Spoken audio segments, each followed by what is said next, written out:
Hey guys, Mr. Riz here to help you out with the 2.4 chain rule review worksheet. So going over this problem, so if you have any questions, let me know. Remember at any time, just pause the video to see if you need some help. I'll go back and watch this, but we'll go through this hopefully at the speed that you guys can handle. All right, so first off, what's the derivative?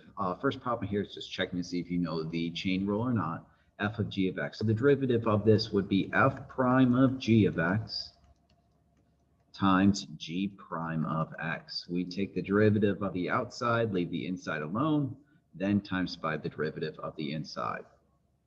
All right, so let's use that to help us figure out these problems. First off, I'm going to change this 1 minus x cubed to the 1/2 power. All right, so anything to the half power would be half of that something to the negative half power. But then we need to times by the derivative of the inside. The derivative of the inside would be negative 3x squared. All right, so what does this look like? This would be negative 3/2 x squared times 1 minus x cubed to the negative 1/2 power, or what would be better would be negative 3x squared over 2 radical 1 minus x cubed. All right, so that'd be the best one. Now, if you put this down here, that's good enough answer for the test, but try to get writing this down so when we start doing more things like finding horizontal tangents, a little bit easier to use here. All right, next problem here. We got all this to the 5th power, and I'm also going to change, I already see it, that 1 over x. I'm going to change this to x squared plus x to the negative 1st to the 5th power. Okay, so if we got something to the 5th power, that'd be 5 of that something, which I'll just leave it x squared plus 1 over x to the 4th. We're going to times by the derivative of the inside. The derivative of the inside, x squared is 2x, and then x to the negative 1st is minus 1x to the negative 2nd power. Okay, the only thing we can do is we could distribute that 5 to both of those, and we'd get x squared plus 1 over x to the 4th. And if we distribute that 5, we'd get 10x, then minus 5 over x squared. And that's a good enough answer right there. Okay, let's keep this going here. Do the next problems, 4 and 5. And yeah, that's what we'll try to squeeze in here. All right, problem 4. 3 times the cosine of 3x plus 1. Well, if it was just 3 times cosine, or 3 cosine, the derivative would be negative 3 sine of that something. And then we times by the derivative of the inside. Derivative of 3x plus 1 is just 3. So we can multiply the negative 3 on the outside times the 3.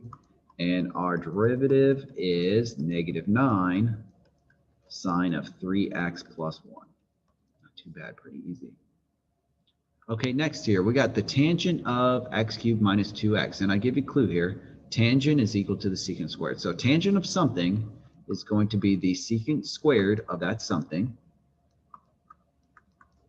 And then we'll times by the derivative of the inside. The derivative of the inside, well, the derivative of x cubed is 3x squared, and the derivative of 2x is 2. And really, we can pretty much just leave it as that 3x squared minus 2 times the secant squared of x cubed minus 2x. I mean, we could distribute that, but it's a good enough answer there. Okay, a couple more to go. Let's keep it rolling here. All right, you got e to the negative x over 2, or x squared over 2 power. Okay, well, first I'm going to change this to e to the negative 1/2 x squared. Looks a little bit easier for me to do that. All right, so the derivative of e to the something is e to that something. And then we're going to times by the derivative of that something. The derivative of negative 1/2 x squared would be a negative 1x to the 1st power. The only thing we can do is we can multiply this by the 1 in front of the e and get a negative x e to the negative x squared over 2 power. Okay, not too bad. I got another weird one that we might have not seen, but we have 4 to the x. Okay, I'm going to change that to 4 to the x minus x to the negative 1 power. All right, a to the x. So a number to the x power is equal to the natural log of that number times itself. So 4 to some power is going to be the natural log of 4 times 4 to that power. We just leave it alone. And then we need to take the derivative of the inside. So we're going to multiply it by the derivative of this x minus x to the negative first. All right, derivative of x is 1. And the derivative of negative x to the negative first will be a positive 1 x to the negative second. So our answer is a really weird looking answer. It would be the natural log of 4 times 4x minus 1 over x power times 1 plus 1 over x squared. And that's it. Once again, these are just practicing our skills here, making sure we know the rules, and that's it. Okay, any more derivatives or moving on next? Yep, a couple more. All right, natural log of the square root of x. All right, so this would be the natural log of x to the 1/2 power. Right here it says the derivative of natural log of x is 1 over x.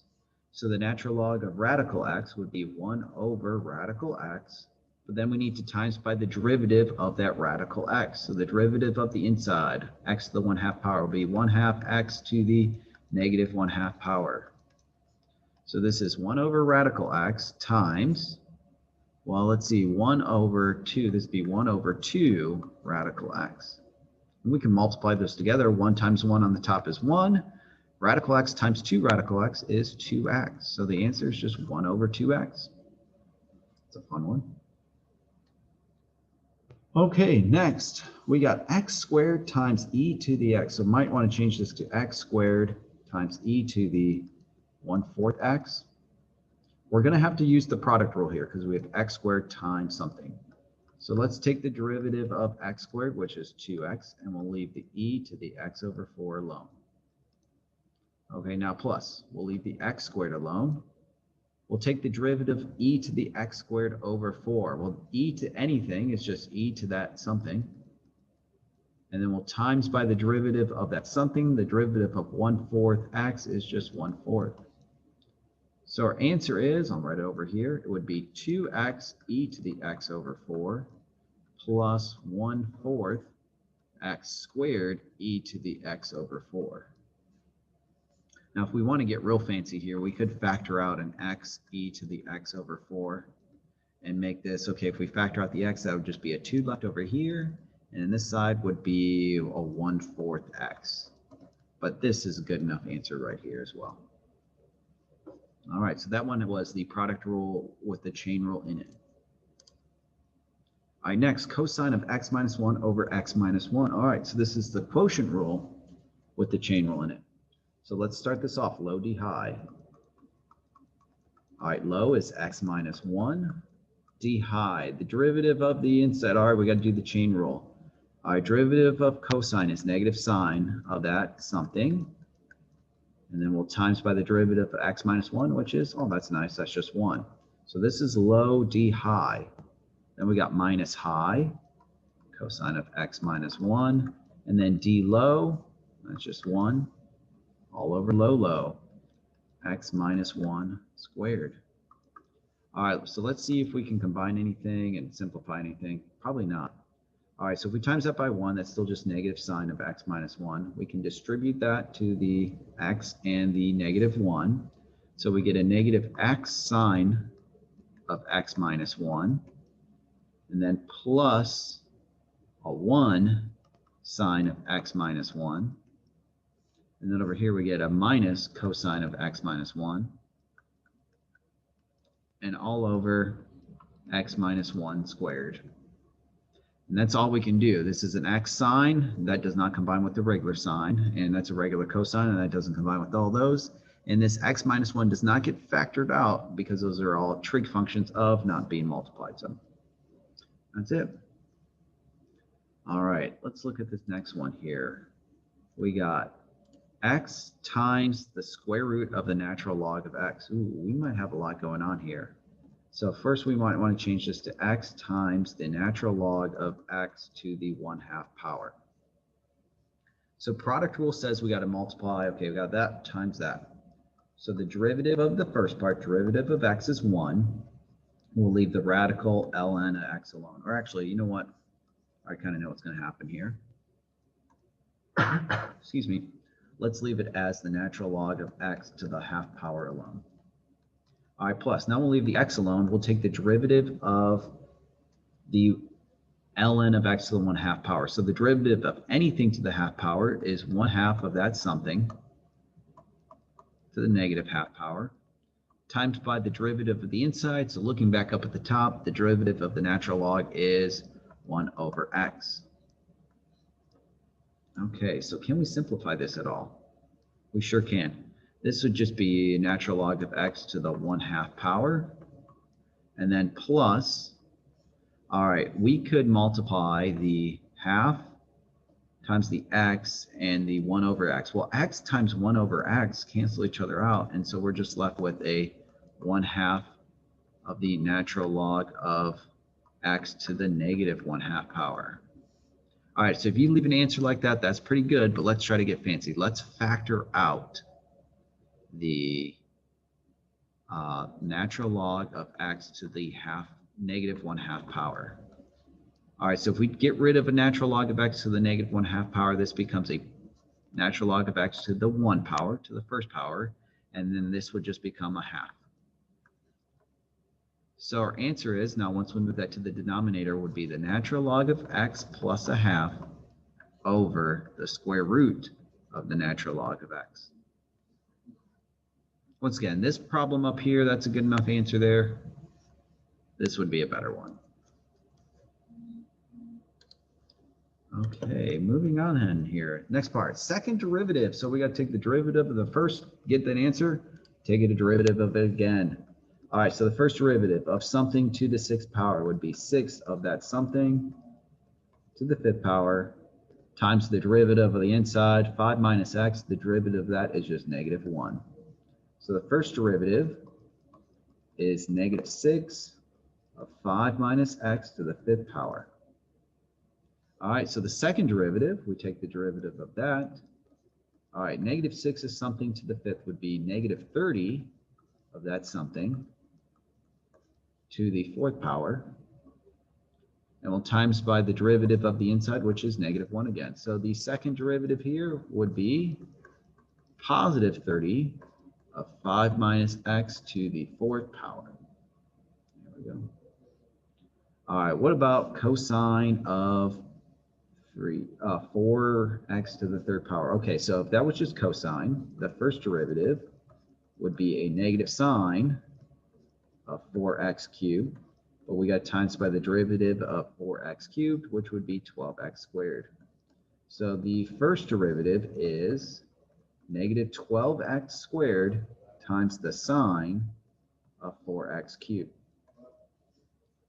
Okay, next, if we want to take the derivative of this, we have to realize now we have to do the product rule, because now we have negative 12x squared times sine of 4x cubed. So, all right, let's do the product rule here. Product rule, we'll take the derivative of negative 12x squared, which is negative 24x. We'll leave the sine of 4x cubed alone. All right, plus, technically minus here, we're going to leave the negative 12x squared alone. The derivative of sine, we have to use the chain rule. Sine goes to cosine. Leave the 4x cubed alone, and we're going to times by the derivative of 4x cubed, which would be 12x squared. We can multiply this 12x squared and the negative 12x squared together, and so our answer is negative 24x sine of 4x cubed, and then minus 144x to the 4th cosine of 4x cubed. Guess we could factor out a couple things, but that looks pretty good there. That's a big answer there.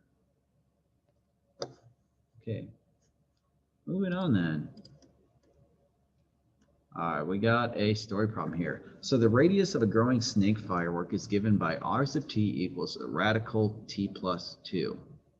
All right, and its height is given by h of t equals 1/2 radical t, where t is the time in seconds after being ellipsed, and the dimensions are in millimeters. Determine the volume of the snake after 16 seconds. snake will grow in a cylinder, which is okay.